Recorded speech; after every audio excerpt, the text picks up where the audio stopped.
So welcome welcome welcome, स्वागत है आप सबका to this revision session of हमारा प्यारा प्यारा कंपनी ऑडिट। जो भी ऑडिट में सिलेक्टेड टॉपिक्स हैं वो सारे के सारे मैं आपको इस रिवीजन में कवर कराने वाला हूं अलोंग विद द क्वेश्चंस। तो मेक श्योर आप वीडियो पे अपनी अटेंडेंस जरूर लगा दे, वीडियो को लाइक करके। एंड सर वीडियो पे लाइक टारगेट रखते हैं कितना, 200 लाइक्स का, और मुझे पूरा विश्वास है आप लोग अचीव करवा देंगे।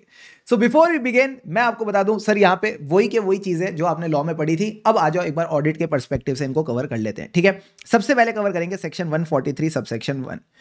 ये जो बोर्ड नोट्स हैं ये आपको हमारे टेलीग्राम चैनल पे मिल जाएंगे, उसका लिंक भी डिस्क्रिप्शन में है, तो वहां से आप इनको एक्सेस करके चल सकते हो। सर सबसे पहले बात करेंगे 143(1), ये क्या कहता है, duty to inquire on certain matters, यानी इन सब चीजों के बारे में ऑडिटर क्या करेगा, इंक्वायरी वगैरह करेगा। ठीक है सर, सबसे पहले इंक्वायरी किसके बारे में करता है, ए for advances. A for advances यानी जो भी लोन्स और एडवांसेस कंपनी ने दिए हैं on security, for example home loan दिया है होम की सिक्योरिटी पे, तो whether it is properly secured and जो उसकी टर्म्स एंड कंडीशंस हैं ये कंपनी के अगेंस्ट नहीं होनी चाहिए, this should not be prejudicial to the interest of company. Sir advances समझ गए। फिर आता है बी फॉर बुक एंट्रीज, यानी जो भी ट्रांजैक्शंस रिप्रेजेंटेड है by the book entries, again ये चेक करना कंपनी के इंटरेस्ट के अगेंस्ट तो नहीं है। C for normal company. Sir normal company का मतलब है it is not a investment, not a banking company, and इसने अपने एसेट्स को बेचा है किस पे, लॉस पे। हो यानी सर कौन से एसेट्स की बात हो रही है, शेयर्स, डिबेंचर्स और other securities which have been sold at loss. Loss का मतलब है at a price less than the purchase price, at a price less than the purchase price. A B C हो गया। अब आ जाओ डी फॉर डिपॉजिट्स। अगर company अपने लोन्स एंड एडवांसेस को एज डिपॉजिट दिखा रही है तो उसके बारे में भी इंक्वायर करो। अब सर ऐसा क्यों करती है, ध्यान से समझना।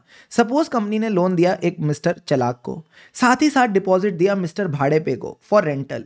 कौन सी चीज ज्यादा सिक्योर्ड लग रही है, ये ज्यादा सिक्योर्ड लग रही है, कम सिक्योर्ड लग रही है, तो पैसा तो दोनों में जा रहा है, बट कहीं ना कहीं एक अच्छी फील देने के लिए कंपनी अपने लोन्स एंड एडवांसेस को हो सकता है डिपॉजिट दिखाए, तो ये चीज भी आप इंक्वायर करके चलोगे। फिर आप इंक्वायर करो whether the personal expenses have been charge to revenue account. अब सर कंपनी ऐसा क्यों करेगी, पर्सनल एक्सपेंसेस को रेवेन्यू अकाउंट में डाल रही है, भाई खर्चे बढ़ाने के लिए, कहीं ना कहीं अपने खर्चे बढ़ाने के लिए और टैक्स कम करने के लिए। सो आपने अगेन ये इंक्वायर करना है whether the personal expenses have been charge to revenue account. इसके अलावा देखो अगर कंपनी ने अपने शेयर सेल करे हैं फॉर कैश, यानी कंपनी ने शेयर्स इशू करे हैं फॉर कैश, तो या तो कैश मिल गई तो बढ़िया, अगर नहीं मिली तो जो भी बैलेंस शीट की पोजीशन है दैट इज CRN मतलब correct, regular and not misleading. तो इस तरह से आपने 5 पॉइंट्स ध्यान रखने हैं, 6 पॉइंट ध्यान रखने हैं सर। क्या, A for advances, B for book entry, C for normal company जिसने अपने एसेट्स को लॉस पे बेचा। ये जो एसेट्स है ये नॉर्मल नहीं है, शेयर्स, डिबेंचर्स और other security. D for deposits, क्या लोन्स एंड एडवांसेस को एज अ डिपॉजिट दिखाया। E for personal expenses charge to revenue account, and F for cash, अगर शेयर इशू है फॉर कैश तो whether the cash received, if not the balance sheet position is correct, regular and not misleading. ठीक है boss, ठीक है sir. अब sir ये जो ABCDEF वाली प्यारी प्यारी टेक्निक है ये हमने किससे सीखी, मेरे गुरु नीरज सर से। तो सारे बच्चे बोलेंगे thank you Neeraj sir, thank you sir. अब सर इसमें एक बात ध्यान रखना, क्या जितने भी मैटर्स पे मैंने इंक्वायरी करी इस पे रिपोर्ट करने की जरूरत नहीं है, जितने भी मैटर्स पे मैंने इंक्वायरी करी इस पे रिपोर्ट करने की जरूरत नहीं है, बट हाँ अगर आपके पास कोई स्पेशल कमेंट्स या एडवर्स रिमार्क है तो रिपोर्ट करना पड़ेगा। फॉर एग्जांपल अगर आपको लगता है कंपनी ने पर्सनल एक्सपेंसेस जो थे ओनर के उनको PNL अकाउंट में चार्ज कर रखा है तो चुपचाप इसको रिपोर्ट कर देना। सारे बच्चे अपने क्वेश्चन बैंक पे आओ, आ गए सर। क्वेश्चन नंबर 1 सारे के सारे बच्चे देखो क्या कहता है, ये कहता है 143(1) कहता है every auditor shall have access to the books of accounts, vouchers of the company and entitled to require from the officer such information explanation as necessary. Plus इसको कुछ मैटर्स पे इंक्वायरी भी करनी है। तो MTP सितंबर 24 ने पूछा कौन से मैटर्स हैं, कौन से मैटर्स है जिन पे इंक्वायरी करनी है। तो यहां से एक बार लास्ट रिवीजन कर लेते हैं इस टॉपिक की। सबसे पहले ए फॉर एडवांसेस, जो भी एडवांसेस है दीज आर प्रॉपर्ली सिक्योर्ड, और इसकी टर्म्स देखना prejudicial to the interest of the company नहीं है। B for book entries, again देखना प्रीजुडिशियल नहीं है। सी फॉर नॉर्मल कंपनी, यानी not a investment company, not a banking company, इसने क्या किया है, एसेट सेल करें। कौन से asset, share, debentures, other securities, sold at a price less than the cost price. ठीक है सर। इसके अलावा loans and advances shown as deposit. E for expenses charge to revenue account. F for cash, अगर इसने अपने shares allot करें for cash, क्या cash actually receive हुआ, और अगर नहीं तो पोजीशन एज पर the balance sheet is correct, regular and not misleading. मजा आ गया कसम से। अब आओ मेरे साथ अगले वाले सेक्शन पे चलते हैं, सेक्शन 143 सबसेक्शन 3। सर मैंने कहा हाँ। 1 और 3 में फर्क क्या है? मैंने कहा 1 में सिर्फ इंक्वायरी करनी है, जरूरत पड़ी तो रिपोर्ट करेंगे अगर कुछ गड़बड़ मिलती है, ठीक है सर। 3 में पूरी की पूरी रिपोर्टिंग करना जरूरी है। अब सर यहां पे रिपोर्टिंग कौन कौन सी चीजों को लेके होगी, सारे बच्चे ध्यान से समझना। एक ऑडिटर क्या क्या चेक करता है? बुक्स ऑफ अकाउंट्स चेक करता है, कंपनी की और ब्रांच की। तो ये कहता है सबसे पहले देखो क्या proper books of accounts maintained है बाय द कंपनी, और जो ब्रांचेस पे हम विजिट नहीं कर पाए उनका काम होता है समराइज रिटर्न्स भेजना कि भाई summary of the books of account, तो वो रिटर्न्स भी आप चेक करके चलोगे। ब्रांचेस वाला एक पॉइंट और कि सर ब्रांच का ऑडिट कौन कर सकता है? या तो कंपनी का ऑडिटर या कोई और। तो अगर किसी और ने किया है तो क्या उसने आपको अपनी रिपोर्ट भेजी, प्लस क्या आपने उस रिपोर्ट को कंसीडर किया। So whether the report on the branch account audited under 143(8) by a person other than the company's auditor send to him, and किस तरह से उसने डील किया। और सर इन सब चीजों में अगर कुछ समझ में नहीं आता तो हम मैनेजमेंट से इंफॉर्मेशन एक्सप्लेनेशन मांगते हैं, बातें करते हैं। तो एक हो गई बुक्स, एक हो गई बातें। बातें मतलब whether you sort and obtain all the information explanation necessary, if not इसकी डिटेल्स बताओ क्या नहीं बताया और उसका इंपैक्ट क्या है फाइनेंशियल स्टेटमेंट पे। तीनों के तीनों पॉइंट डन डनाडन डन। अब सर एक बात बताओ, अल्टीमेटली आप चेक क्या करने गए थे? Financial statement. तो उस पर रिपोर्ट करो कि जो फाइनेंशियल स्टेटमेंट थे वो बुक्स के हिसाब से हैं, वो अकाउंटिंग स्टैंडर्ड्स के हिसाब से हैं, और अगर नहीं है, अगर आपको लगता है कोई भी क्वालिफिकेशन है, रिजर्वेशन है, एडवर्स रिमार्क यानी कोई गलती है, तो वो भी आप रिपोर्ट करके चलोगे। क्लियर है? बेसिक बातें, हाँ ये बातें बस आपको समझ के चलनी है। अब सर एक बात बताओ, इसमें स्पेशल पॉइंट्स क्या थे? सर ये रहा पॉइंट एफ और पॉइंट जी। पॉइंट एफ कहता है अगर आपकी कोई भी ऑब्जर्वेशन है या कमेंट है, किसको लेके? ऑन द फाइनेंशियल ट्रांजैक्शंस और मैटर्स जिसका एडवर्स इफेक्ट है कंपनी की फंक्शनिंग में, इसको भी रिपोर्ट करके चलो।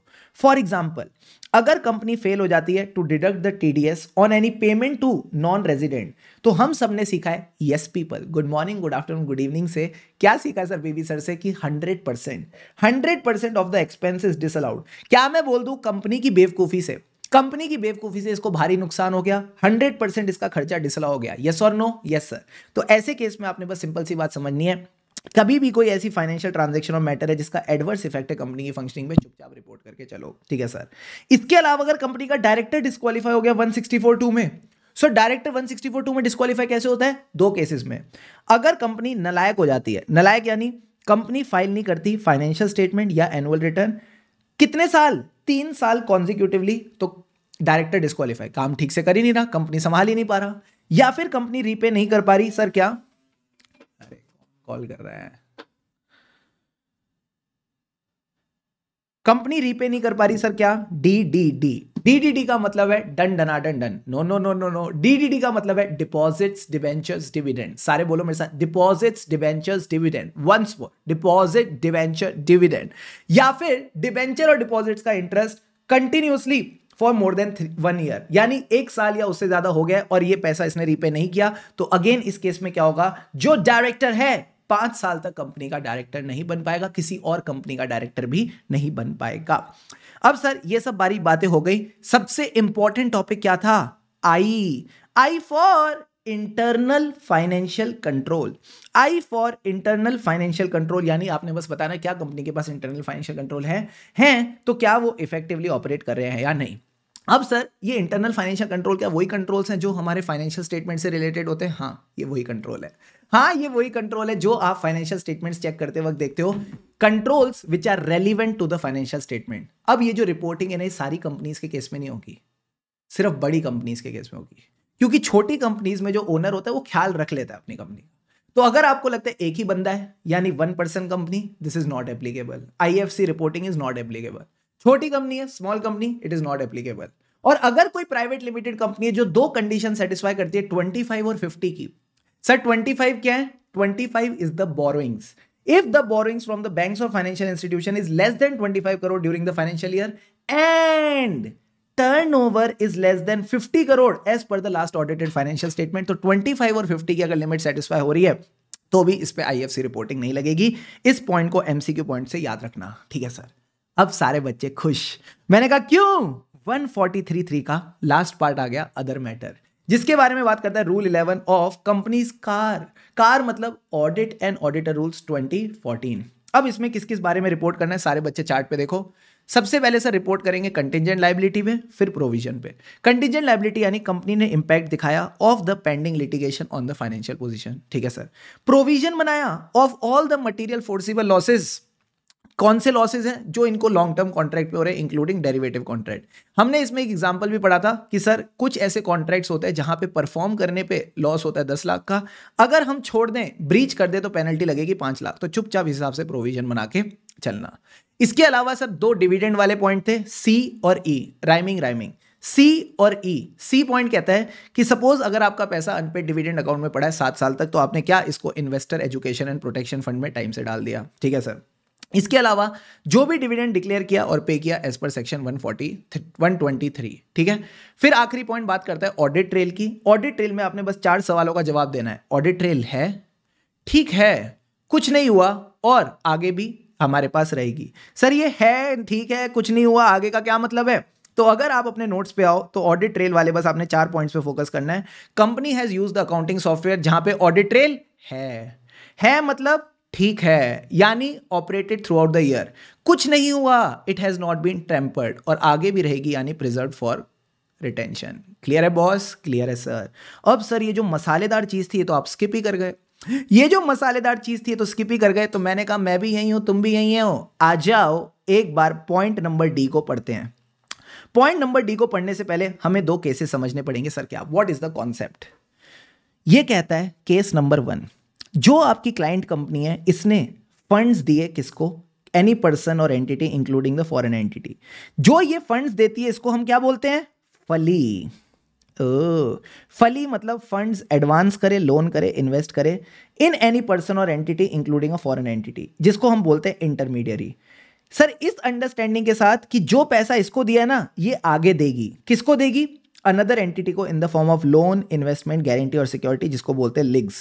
जिसको आखिरी में पैसा मिलता है उसको कहते हैं अल्टीमेट बेनिफिशियरी। अब एक बच्चा मेरे को आके बोलता है सर लॉजिकली ये पैसा डायरेक्टली इसके पास आना चाहिए था, ये वाया क्यों जा रहा है? क्योंकि यहां पे मनी लॉन्ड्रिंग या फ्रॉड हो रहा होगा, पक्का मनी लॉन्ड्रिंग या फ्रॉड हो रहा होगा। तो शेड्यूल 3 कहता है जब भी इस तरह की हेरा फेरी वाली ट्रांजैक्शन होती है इसको डिस्क्लोज करो in the notes to accounts. अब मैं एज अ ऑडिटर क्या करूं? रिटर्न रिप्रेजेंटेशन लो कि भाई नोट्स के अलावा ऐसी कोई ट्रांजैक्शन नहीं है, यानी जितनी ऐसी ट्रांजैक्शन थी नोट्स में डिस्क्लोज हो गई, ठीक है सर। इसी तरह से एक और कैटेगरी ऑफ ट्रांजैक्शन है जिसमें थोड़ी पोजीशंस बदल जाती है। अल्टीमेट बेनिफिशियरी वही रहता है, कंपनी इंटरमीडियरी बन जाती है और इंटरमीडियरी फंडिंग पार्टी बन जाती है। तो ये कहते हैं a person or entity including foreign, जिसको हम बोलते हैं फंडिंग पार्टी, इसने फंड्स दिए किसको? कंपनी को, विद अंडरस्टैंडिंग कि ये फर्दर लोन करेगी, इन्वेस्ट करेगी, गारंटी देगी, सिक्योरिटी देगी, किसको? अनदर एंटिटी को। तो अगेन अगर ऐसी भी कोई ट्रांजैक्शन है जहां पे आपकी क्लाइंट कंपनी इंटरमीडियरी बन के बैठी है, ये भी नोट्स में आनी चाहिए। मैं क्या करूं? रिटर्न रिप्रेजेंटेशन लो कि अपार्ट फ्रॉम द नोट्स ऐसी कोई भी ट्रांजैक्शन नहीं है। तो यही बातें मैंने आपको लिखवाई थी डी में कि क्या मैनेजमेंट ने रिटर्न रिप्रेजेंटेशन दी, that to the best of the knowledge and belief, जिसको हम प्यार से क्वालिफाइंग लैंग्वेज भी बोलते हैं ऐसे 580 में, other than disclosed in notes there is no fully, no funds advanced, loaned or invested by the company in any person or entity, जिसको इंटरमीडियरी बोलते हैं, कि ये आगे फर्दर इसको लैंड, इन्वेस्ट, गारंटी या सिक्योरिटी देगी टू द अल्टीमेट बेनिफिशियरी। तो एकदम फ्लो में चलना, मजा आ जाएगा, ठीक है सर। अगला पॉइंट, सेकंड केस में क्या था? कंपनी बन गई थी intermediary. So again return representation that the best of the knowledge and belief other than disclose to notes, हमने कोई फंड रिसीव नहीं करे किसी भी पर्सन से कि हम आगे इसको लैंड, इन्वेस्ट, गारंटी या सिक्योरिटी देंगे to the another entity.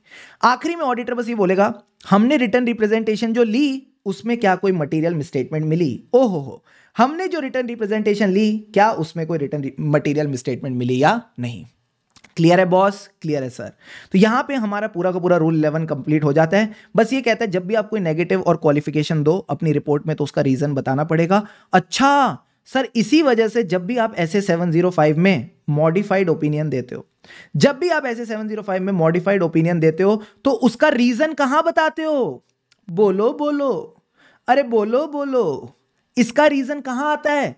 Sir इसका जवाब बेसिस बताते हो, basis for qualified, adverse, disclaimer, यहां पे आप इसका रीजन बताते हो। अब पता चला क्यों बताते हो? हां सर, क्योंकि कंपनीज एक्ट में लिखा था। साथ ही साथ 143(9) कहता है कि आपको स्टैंडर्ड्स ऑन ऑडिटिंग से कंप्लाई करना है। तो अगर कोई राह चलता आदमी आपसे पूछे कि स्टैंडर्ड्स ऑन ऑडिटिंग से क्यों कंप्लाई करना है, बोलना जाके 143(9) पढ़ लो। फिर सर एक बात बताओ, कारो 2020 क्यों लगता है? क्योंकि 143(11) में लिखा है। तो ये बेसिक बातें आपको जाननी है। और लास्ट में बात करते हैं रिपोर्टिंग ऑन फ्रॉड।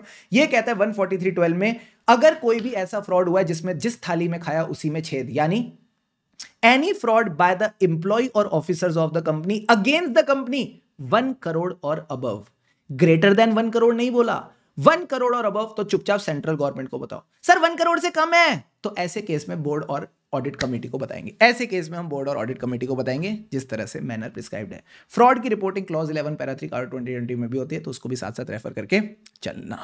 सो यहां आपका पूरा का पूरा कंपनी लॉ वाला रिवीजन जो भी ऑडिट से रिलेटेड है वो कंप्लीट हो जाता है। आई होप काफी मजा आया होगा, प्यारे प्यारे कॉन्सेप्ट सीखने को मिले। और सर एक क्वेश्चन रह गया, वो भी करा देता हूं, ऑडिट ट्रेल वाला। ऑडिट ट्रेल वाला क्वेश्चन कहता है कि ऑडिट ट्रेल की क्या क्या रिक्वायरमेंट है, तो बताओ। है, ठीक है, कुछ नहीं हुआ, आगे भी रहेगी। है मतलब audit trail feature is present in the accounting software. ठीक है मतलब it is operated during the year. कुछ नहीं हुआ, देयर इज नो टेम्परिंग। सारे बच्चे करो, हम अपने फोन पे कौन सा ग्लास लगवाते हैं? Tempered glass. तो बोलना कोई टेम्परिंग नहीं हुई। और आखिरी में क्या बोलेंगे? सर आखिरी में बस इतना बोलना है, हमने इसको रिटेन भी किया, हमने इसको रिटेन भी किया। और क्या चाहिए सर? और कुछ नहीं चाहिए। मजा आ गया? हाँ सर मजा आ गया। अगर वीडियो अच्छी लगी तो do comment and let me know, because इससे मुझे काफ़ी मोटिवेशन मिलती है आपके लिए और इस तरह की वीडियोस बनाने के लिए। एंड यस, लगे रहो, अपना बेस्ट देते रहो, मंजिल पक्की है एंड जल्द ही सब कुछ ठीक हो जाएगा। थोड़ा थोड़ा कभी कभार सेल्फ डाउट आता होगा, कैसे होगा, कैसे चीज़ें होंगी। मैं बताऊँ, करने से ही होंगी। जब आप चीज़ों को अच्छे से करोगे डेफिनेटली चीज़ें होंगी and you will get the best of the results. ठीक है, सो इसी तरह खुशी खुशी मन लाकर पढ़ते रहो, खुशी से पढ़ेंगे तभी आगे बढ़ेंगे। And see you all in the next revision. तब तक के लिए हम हैं राही ऑडिट के, फिर मिलेंगे चलते चलते। Keep going all of you. हाँ लाइक भी कर देना, चलो।